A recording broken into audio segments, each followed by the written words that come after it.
You know, whether in your everyday life or with training your dog, you have to be able to get comfortable being uncomfortable.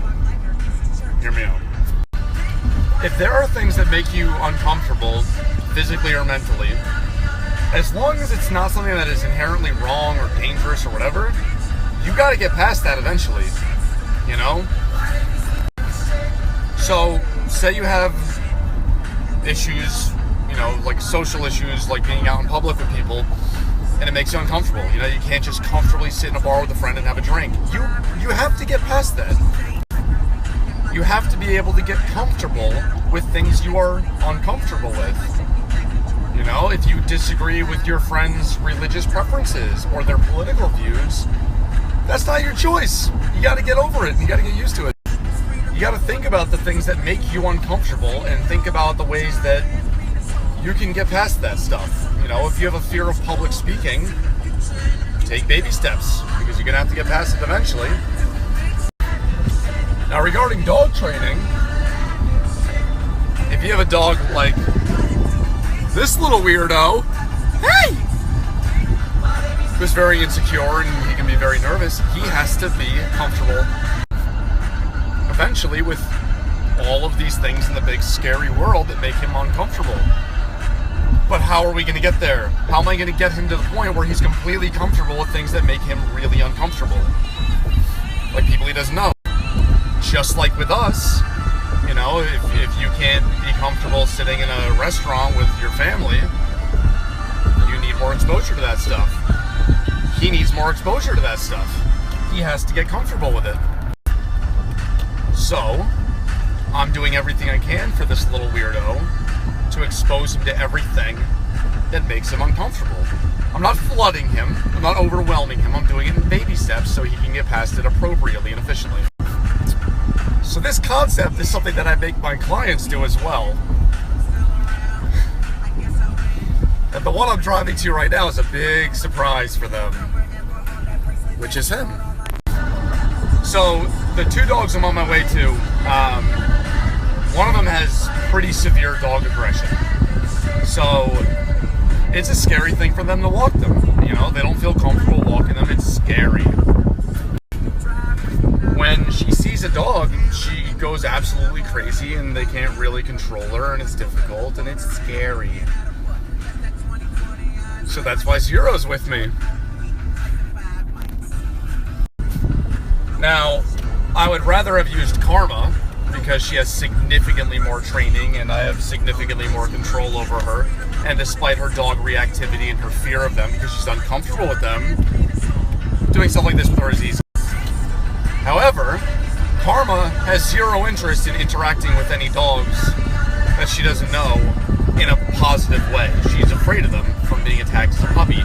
Zero thinks every dog wants to be his best friend and he wants to play with them. So, despite the fact that he will be whining and crying because he's excited, it's a positive energy that he has, you know, even if he's nervous and shaky and a little unbalanced. And that's a lot better.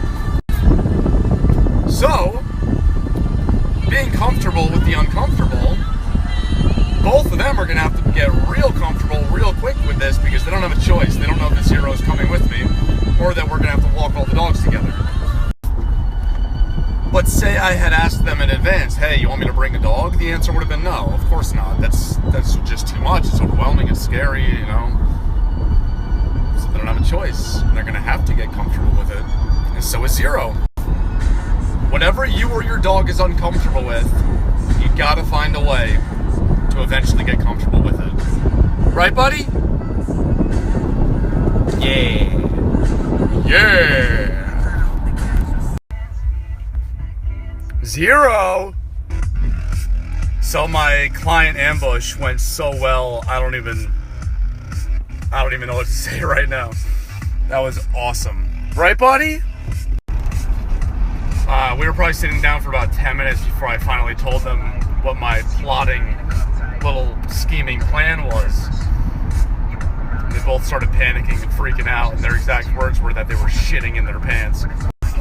So we took them for quite a few walks. I mean, we probably did about an hour's worth.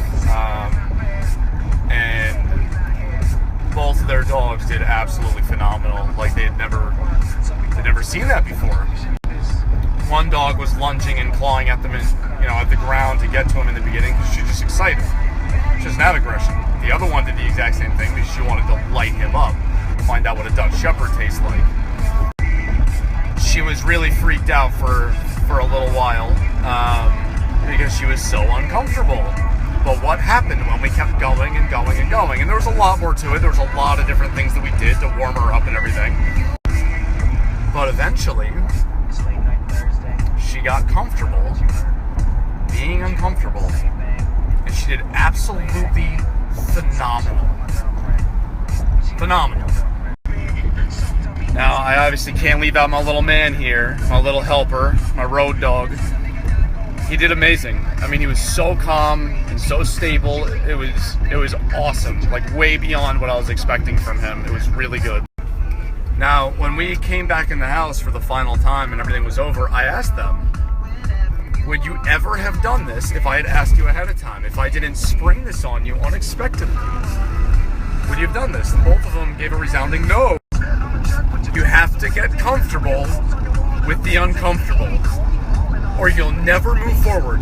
You will never make progress, and not just with your dog, in life. You gotta get comfortable with the things that make you uncomfortable.